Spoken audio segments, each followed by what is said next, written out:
Sir आखिर सोनिया या फिर राहुल पार्टी के अंदर के झगड़े को निपटा क्यों नहीं पा रहे? यही तो मेन बात है, indecisive, lack of responsibility, in excess to Rahul Gandhi. खुद वादे करना या वादे नहीं करना तो समय पर उसका खंडन नहीं करना, ये कांग्रेस की एक पुरानी परंपरा हो गई है। कुछ राज्यों में डिप्टी सीएम की पोस्ट के लिए कह देना ये कि 2.5 साल बाद आप राज करो, 2.5 साल बाद तुम राज करोगे। फिर विवाद होता है तो फिर लोग कहते हैं नहीं हमने तो ऐसा नहीं कहा था। राजस्थान में यही हुआ गहलोत पायलट का, बहुत दिन तो विवाद चलता रहा। पायलट हमेशा इस इंप्रेशन में रहेगी 2.5 साल बाद मैं मुख्यमंत्री बनूंगा। गहलोत कैंप ने कहा नहीं भाई ऐसा कोई वायदा आला कमान ने नहीं किया, सोनिया ने नहीं किया, प्रियंका ने नहीं किया। तो झगड़ा चलता रहा। झगड़ा कहाँ तक पहुँचा आप देखते हैं। लेकिन इशू ये है मेन कि जब ये झगड़ा राजस्थान में उठा मान लो और बाद में छत्तीसगढ़ में ये झगड़ा उठा, तो ठीक उसी समय सोनिया गांधी आगे आकर या राहुल गांधी आगे आकर एक बयान क्यों नहीं जारी करते कि हमने कोई ऐसा वादा नहीं किया था, ये सत्य नहीं है। ये तो नहीं कहेंगे कि व्यक्ति झूठ बोल रहा है, पर ये कहेंगे इज़ नॉट फैक्चुअली करेक्ट, हमने कोई वादा नहीं किया था। तो बात वहीं ख़त्म हो जाती है। वो उसको लटकाए रखते हैं, इन्हें वे कन्फ्यूज़ रहते हैं। और हो सकता है वादा किया हो तो आज मॉरल अथॉरिटी नहीं बनती आदमी की, कैसे उसको इनकार करे। जो भी है, छत्तीसगढ़ में ये हुआ, अब यहाँ पे ये हो रहा है। वो क्लेम कर रहे हैं शिव कुमार के लोग, हमें राहुल गांधी ने प्रॉमिस किया था कि लगभग 2.5 साल बाद करेंगे। लगभग 2.5 साल हो गए अब ये, तो हमें दीजिए कुर्सी। कुर्सी ऐसी है कि कोई व्यक्ति बन जाए तो छोड़ना कौन चाहता है। सिद्धर में भी नहीं छोड़ना चाहते, वही पॉपुलर लीडर हैं वहाँ के। तो बेसिकली क्या है कि इनडिसाइसिवनेस जो है ना कांग्रेस आला कमान की, ये इसके लिए मूलतः जिम्मेदार है कि राज्यों में झगड़े क्यों होते हैं। मान लिया आपने वादा नहीं किया तो दो टूक कहिए ना मीडिया में आके कि गलत कह रहा है व्यक्ति, हमने वादा नहीं किया, टॉपिक एंड्स इटसेल्फ।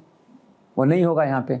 अब झगड़ा जो चरम पे पहुँच गया, तो मैंने आज सुना अभी खबर में कि राहुल गांधी को व्हाट्सएप मैसेज भेजा होगा गुड बाय करने का या प्री गुड बाय करने का।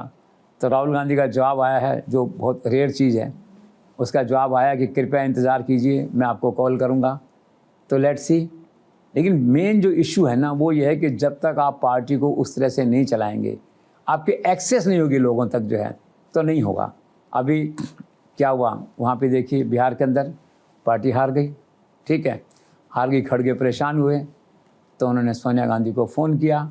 सोनिया गांधी ने, मैंने सुना कि छूटते ही कहा कि खड़गे जी इतना बुरा कैसे हुआ, इसकी उम्मीद नहीं थी, हमने तो बहुत मेहनत की थी। तो एक पल के लिए वो ठिठके और फिर मैंने सुना कि उन्होंने ये जवाब दिया कि राहुल गांधी से संपर्क करना बहुत कठिन है, 15 मिनट भी बात करना बहुत मुश्किल है। अभी यात्रा जो ख़त्म हुई थी तो मैंने राहुल गांधी से कहा था कि हम टिकटें बैठ के तेजस्वी के साथ फाइनल कर लें तो लोगों को तैयारी का समय मिल जाएगा। तो उन्होंने कहा देखते हैं। इसके बाद वो अचानक टिकट फाइनल किए बिना ही, यही किस्सा उसमें तेजस्वी ने रोना रोया था जो है, तो साउथ अफ्रीका चले गए। खड़गे ने फ़ोन किया तो सुना कि 5 दिन बाद आएंगे, फिर 17 दिन तक वो नहीं आए। 17 दिन बाद जब आए तो 2 दिन तक किसी को पता नहीं चला, खड़गे को मैसेज नहीं हुआ, ये इंतज़ार कर रहे थे। तो इनको बुरा लगा तो उन्होंने फिर सोनिया गांधी शिकायत करी। और इस बार मैंने सुना कि सोनिया गांधी ने इफेक्टिवली नाराज़गी राहुल को जाहिर की है अपनी जो है। कुल मिला के इशू वही है। देखो, राहुल के बिना कांग्रेस नहीं है और राहुल के साथ कांग्रेस है। वो आपके सामने स्थिति कर्नाटक है, कल को दूसरा राज्य होगा। तो जब तक Congress president is not available, Congress president means Rahul Gandhi practically जो है, जब तक उनकी एक्सेस अवेलेबिलिटी आम आदमी को या आम वर्कर को, आम लीडर को नहीं है, या जब तक AICC में बोर्ड नहीं लग जाता कि 3 से 5 राहुल गांधी रोज़ मिलेंगे यहाँ, तब तक पार्टी में स्थितियाँ ऐसी चलती रहेंगी। और अब let's see finally what comes out in Karnataka.